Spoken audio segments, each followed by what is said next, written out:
have a purpose. Many times we focus so much on what am I called to do? How can I perform in this area? How can I perform in that area? What can I do to show that I have value? Where can I place myself to show others that I have value? But what I found is your call is often tied to the pursuit of your purpose. And once you find why you were placed on this earth, you realize that I have value because I serve a God who's given me the ultimate value. Paul says that what I do is dictated by where I am. But purpose says no matter where I am, I have value. We look at the parable of the talents. It's a familiar passage of scripture that we read so many times, and I feel like for the most part, even myself, I don't really understand what Jesus was teaching in that parable. There was a master who trusted 3 of his servants with an investment, and he went away into a far country. And his expectation when he left was that he would come back and receive a return on the investment that he made into each individual person. And he came back and he only found that there was 2 of them that actually did something with what had been invested in them. And the last one was cast into outer darkness.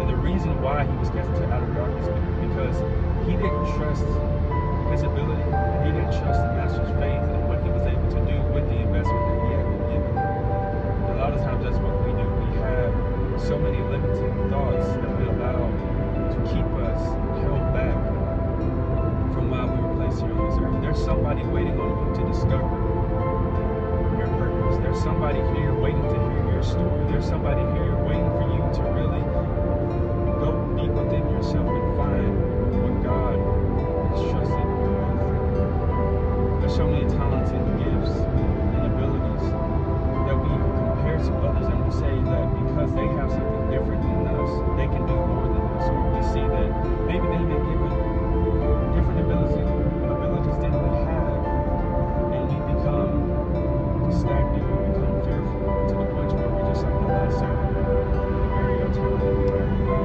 knowing that when Jesus makes his return, he's going to see how good of a steward we've been over what he's placed in us.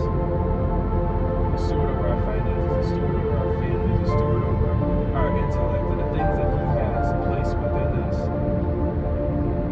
There's a principle that's found in Genesis that is so powerful, and sometimes we look over it because in Genesis we just look, oh, this is a story of creation. But if you really look at what Jesus said, because we know Jesus to be the creator made flesh, manifested in the flesh.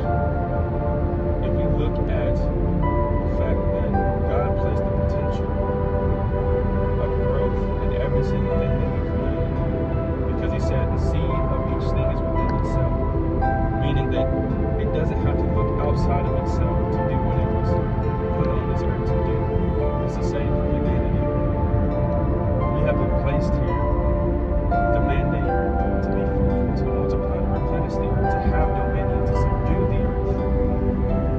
Letting me know that Jesus has placed the seed within us for us to do what we've been called to do. So we don't have to look at the outside. We don't have to look at anyone else. The only person that we're going to focus on is God. And to know that with his help we can do anything that we set our minds to, as long as it's within the realm of our purpose, within the realm of his guidelines and commandments for our lives.